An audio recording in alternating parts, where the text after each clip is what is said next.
Aku akan belajar mengenal terang. Awalnya, aku hanya ingin mencari kebebasan. Setelah hari-hari panjang yang terasa sempit, aku berpikir, mungkin aku butuh hiburan.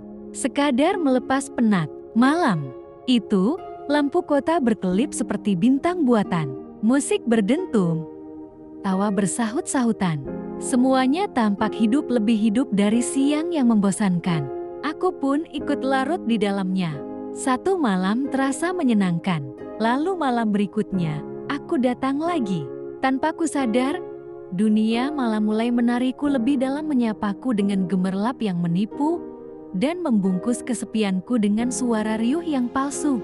Semakin lama, aku kehilangan arah. Waktu tidurku hancur, teman-temanku pergi satu persatu. Aku mulai lupa bagaimana rasanya pagi yang tenang atau senyum jujur tanpa pengaruh alkohol dan cahaya lampu disko.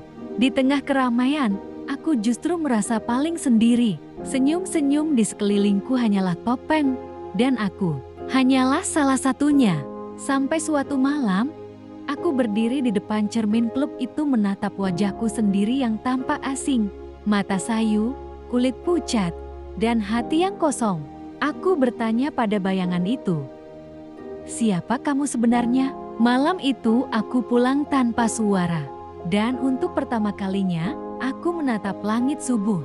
Tak seindah lampu-lampu malam, tapi entah mengapa, rasanya lebih jujur. Aku sadar, aku harus keluar dari dunia ini, dari lingkaran semu yang kusebut kebebasan. Sebab kebebasan sejati bukan tentang keluar malam, tapi tentang berani kembali pulang ke diri sendiri yang pernah hilang. Sudah seminggu aku mencoba menjauh dari dunia malam, menahan diri agar tidak kembali ke lampu-lampu yang dulu menyapaku. Tapi jujur, kadang sunyi terasa lebih menakutkan daripada kebisingan. Ponselku terus berdering. Nama-nama lama muncul di layar teman-teman malam yang masih menari di antara asap dan tawa palsu. "Sekali aja, bro, cuma buat nostalgia," kata mereka ringan, tapi berat di pikiranku. Aku menatap kamar yang kini terasa asing. Dulu ruangan ini penuh tawa, penuh musik, penuh cahaya dari ponsel dan botol kosong. Sekarang hanya ada keheningan dan bayangan masa lalu yang belum mau pergi. Di luar, suara motor lewat, musik samar dari kejauhan.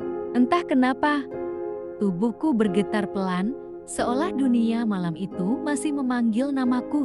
Ada bagian dalam diriku yang merindukannya, bukan karena senangnya, tapi karena aku sudah terbiasa tenggelam di sana. Aku duduk di tepi ranjang, memejamkan mata. Wajah-wajah itu muncul, tawa teman-temanku, lampu berwarna, dentuman musik, dan rasa bebas yang memabukkan. Lalu tiba-tiba, aku teringat satu wajah. Wajah seorang gadis yang dulu sering duduk di pojokan klub, tidak banyak bicara, hanya menatap kosong setiap malam. Namanya Rani. Ia dulu sempat bilang kepadaku, kalau kita terus di sini, lama-lama kita lupa caranya bahagia yang sebenarnya. Aku tertawa waktu itu, menganggapnya terlalu serius. Tapi kini kata-katanya justru menggema di kepalaku. Malam itu aku membuka media sosial, dan entah kenapa, aku mencarinya. Namun yang kutemukan hanyalah kabar duka. Rani sudah tiada, tubuhku lemas. Semuanya tiba-tiba hening. Aku tak tahu harus merasa apa, sedih, menyesal, atau takut karena dunia malam itu bukan hanya membuat lupa, tapi juga bisa merenggut nyawa. Dan saat itu juga aku tahu pertarunganku baru dimulai. Bukan melawan orang lain, tapi melawan diriku sendiri. Sejak malam itu, bayangan Rani tak pernah hilang dari pikiranku. Wajahnya, suaranya, dan kalimat terakhir yang pernah ia ucapkan. Semuanya terus terulang seperti gema yang tak mau berhenti. Aku mencoba sibuk, mencari kerja serabutan, membantu tetangga, apa saja asal jangan punya waktu untuk berpikir. Tapi setiap kali malam tiba, semua kenangan itu datang lagi. Ada saat di mana aku hampir menyerah. Satu pesan masuk dari teman lamaku, "Bro, ada acara besar malam ini. Banyak orang kangen kamu." Aku menatap pesan itu lama. Jari-jariku gemetar, antara ingin menolak atau kembali. Bagian dari diriku masih rindu pada cahaya itu, bukan karena bahagia, tapi karena sudah terbiasa hidup di kegelapan.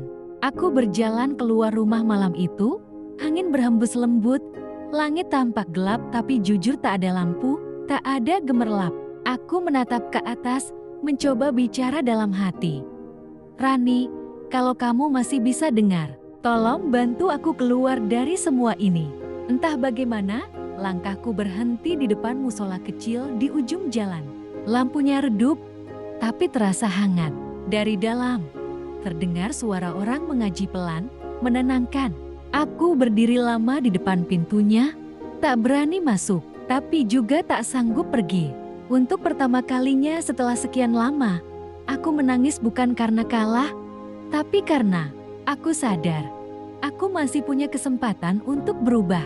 Aku pulang malam itu tanpa satupun pesan balasan, dan di tengah sunyi, aku berjanji pada diri sendiri, mulai besok, aku akan belajar mengenal terang, meski mataku sudah terbiasa di gelap.